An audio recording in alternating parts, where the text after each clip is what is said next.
Well, my technical problems just keep coming. Started with the monitor, and then a few days ago I kind of noticed something funny going on here with my main laptop. This is what I basically do all my videos on. And you can see here the battery inside is swelling and exploding, and so it's pushing everything up. I've got a pretty nice little bump going on that the lid won't close. So I got a new computer on the way, and then I discovered when I was getting all my studio set back up that I have a couple of AudioEngine 2s. They're a sweet little speaker, actually. And guess what happened? They wouldn't turn on. Now, from what I'm gathering, this is a common problem with these. Really, they're pieces of crap AudioEngine speakers, because what happens is they manufacture, however they put it together, it causes it to fail. This is glue all around. This is the back plate of the speaker, and this is the power supply that runs this speaker and then the one next to it. And see, there's a place in here for input, and then the volume control. There's the power, and then on the back side, oops, it'd be on the back side of this goes over to the other speaker. But what happens is they put so much glue in this it melts, and so I got glue over everything, especially over the volume control. Here's the volume, the back of the PCB board. There's glue all over the frickin' place, all over.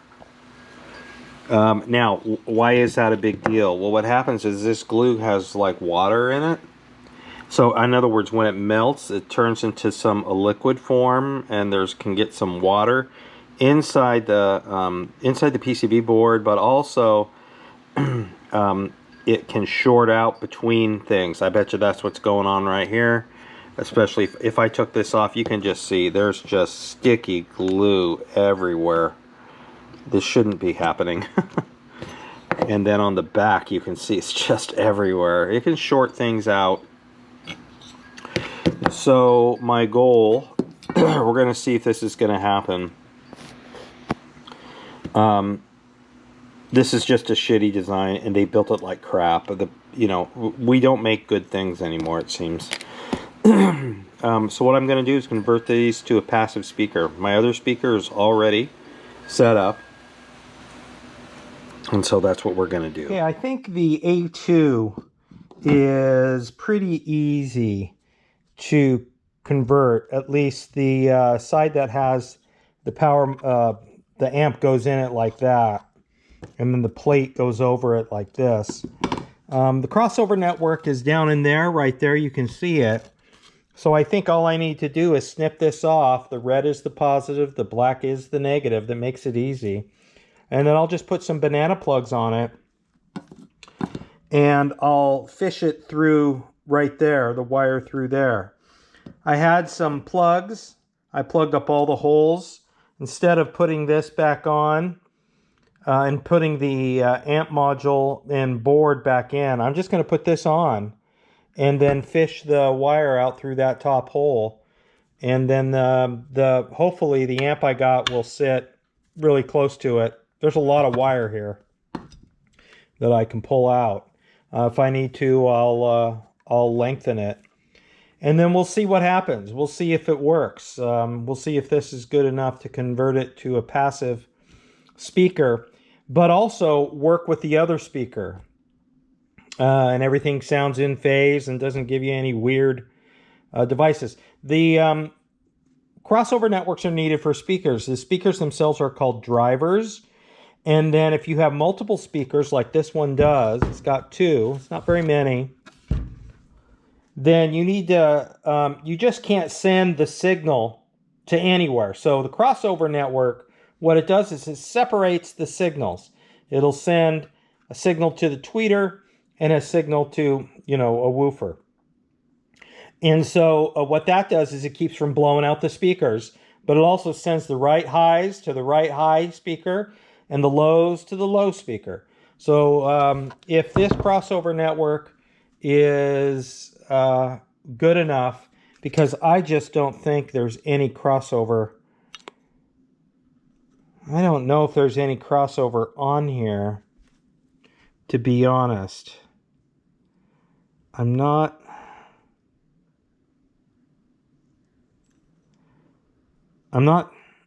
seeing, no, I'm not seeing a, I'm not really seeing a line, but then again, I could be missing something here. So, it may not work. I'm going to be honest with you, it may not work. I'm just taking an easy way out here to see if it does. So we'll hopefully know here in a day or so. All right, hang loose. Hey everybody, how you doing? I got my speakers done and completed, and I'll show you what that setup looks like.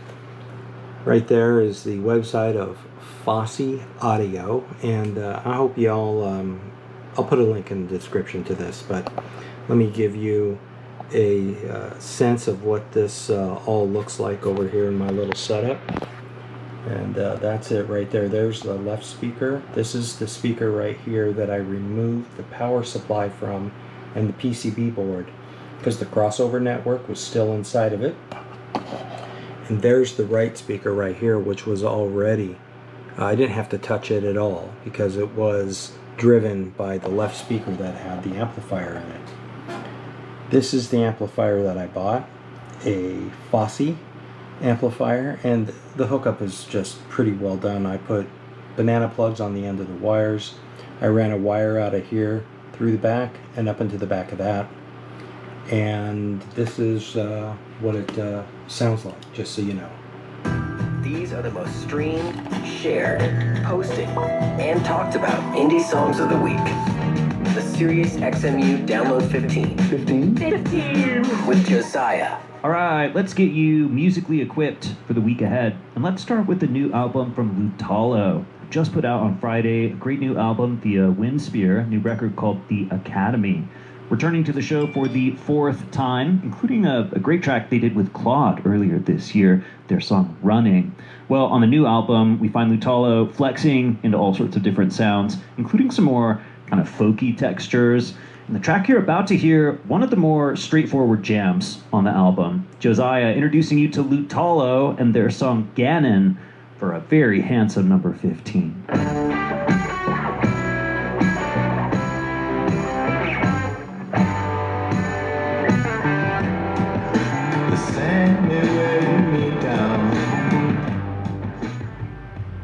Now my low end is driven by my subwoofer, which is also an audio engine. Let me show you.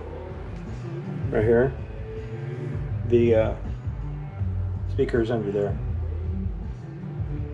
So these are the speakers. This here comes out of this speaker for this speaker. This one goes over to the one over all the way on the right. And this comes from the subwoofer itself, which goes back there. And the subwoofer puts the signal into the amplifier, and then the amplifier runs around. So this is a great way, folks, to save your speakers. These speakers that I bought 8 years ago, this works for the A2s, the old ones. 8 years ago.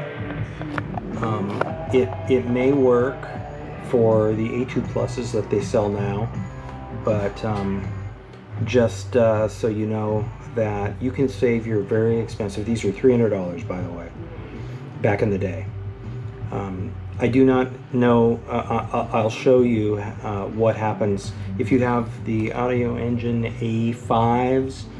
There's a lot more involved than what I did with the A2s. The A2 conversion into passive speakers was much easier. For the A5s, you have to cut the board. So I'll, again, a picture right now, show you that. But you can turn any of these, if you can save the crossovers on this side of the speaker. If you can save this crossover, because this one over here is always going to be crossover passive, so to speak, then you only have to change one speaker to get it done. Link to Fosse is in the descriptions to Amazon, or if you want to just browse what they have, I highly recommend them. As you can tell, the speakers run great, and this little amplifier really does a good job. Save it to your library, all right, and get the top new indie drops every week. Hang loose, folks. Take it easy. Get Fosse. Save your speakers. Save your speakers.